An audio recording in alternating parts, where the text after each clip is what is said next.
क्या आपने भी सहारा इंडिया में अपनी जिंदगी की कमाई निवेश की थी? क्या आपको भी कई साल बीत जाने के बाद अब तक 1 रुपये तक की वापसी नहीं मिली है? अगर हां, तो ये वीडियो सिर्फ एक खबर नहीं, आपकी आवाज है।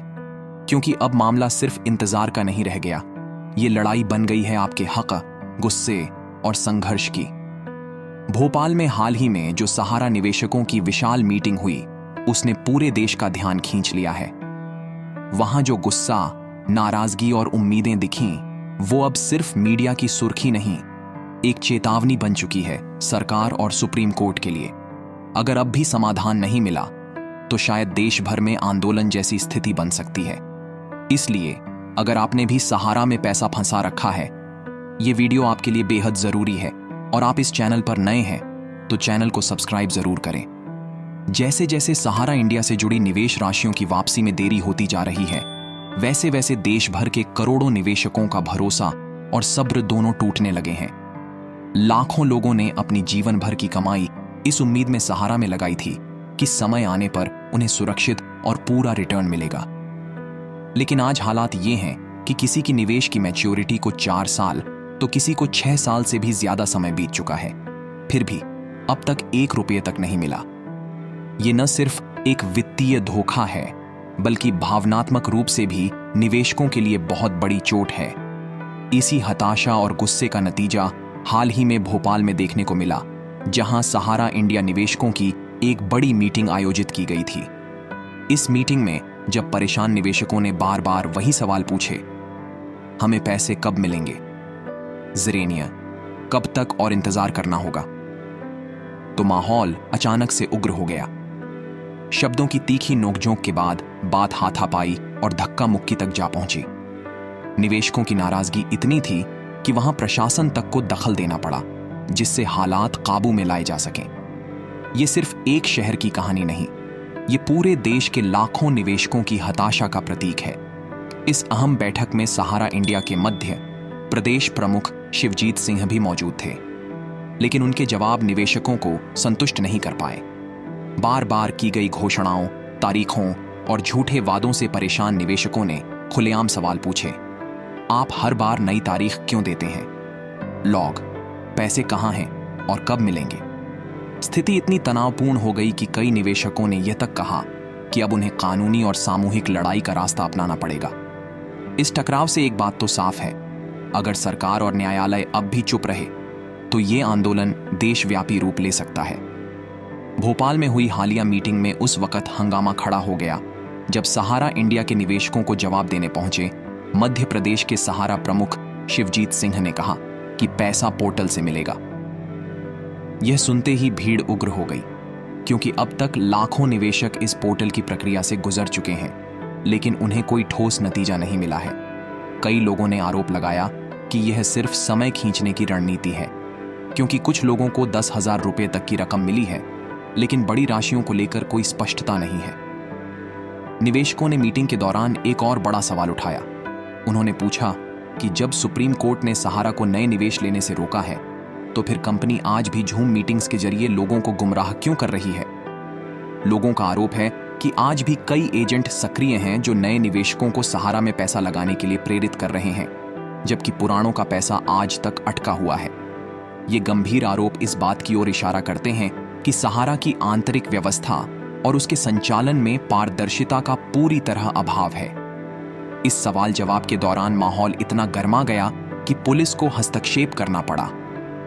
मीटिंग में मौजूद निवेशकों ने आरोप लगाया कि वे शांतिपूर्ण ढंग से अपने सवाल पूछ रहे थे, लेकिन जवाब टाल-मटोल वाले मिले, जिससे गुस्सा और बढ़ गया।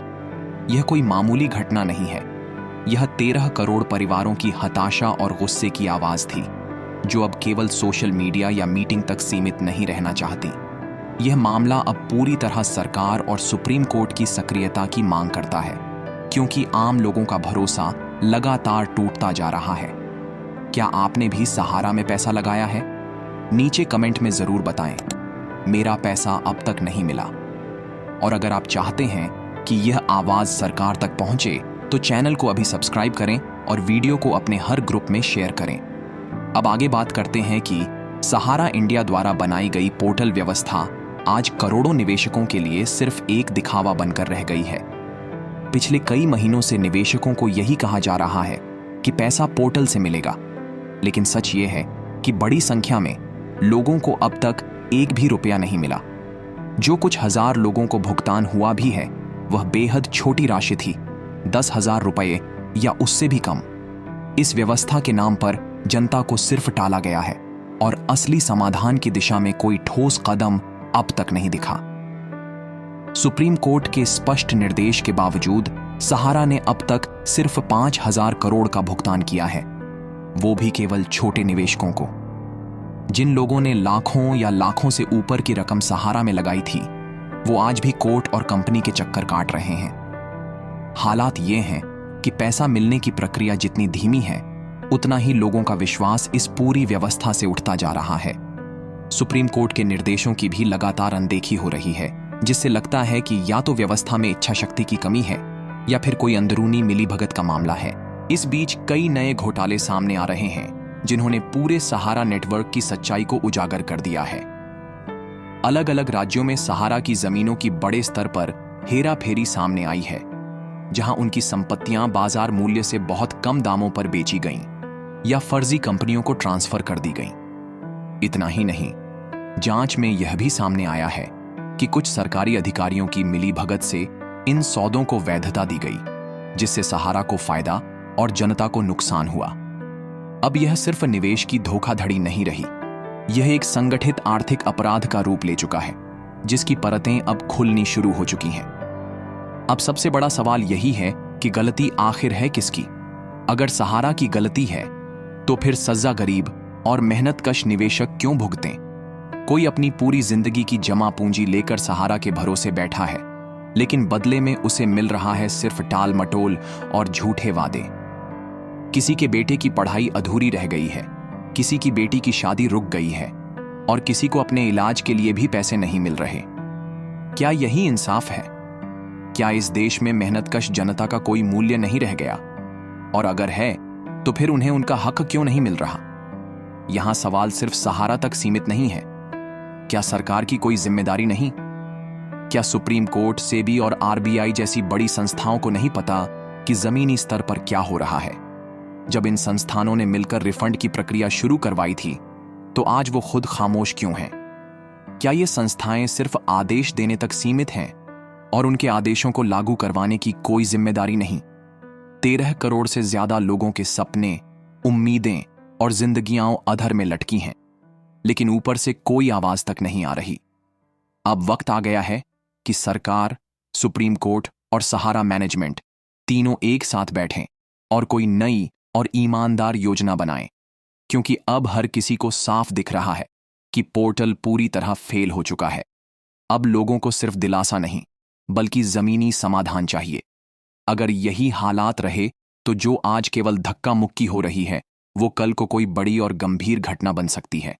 इससे पहले कि हालात बेकाबू हों, जरूरी है कि एक ऐसी व्यवस्था बनाई जाए जो 13 करोड़ निवेशकों को उनका हक, उनकी मेहनत की कमाई और उनका आत्मसम्मान वापस दिला सके। अगर आप भी इस लड़ाई में हमारे साथ खड़े हैं, तो अभी कमेंट में लिखिए, सहारा रिफंड दो। सहारा से अपना पैसा वापस पाने के लिए इस वीडियो को हर उस व्यक्ति तक शेयर कीजिए जो सहारा से अपना पैसा वापस पाना चाहता है, और चैनल को सब्सक्राइब जरूर कीजिए ताकि अगली बड़ी अपडेट सबसे पहले आप तक पहुंचे। हम सब मिलकर इस लड़ाई को अंजाम तक पहुंचाएंगे। जय हिंद, धन्यवाद।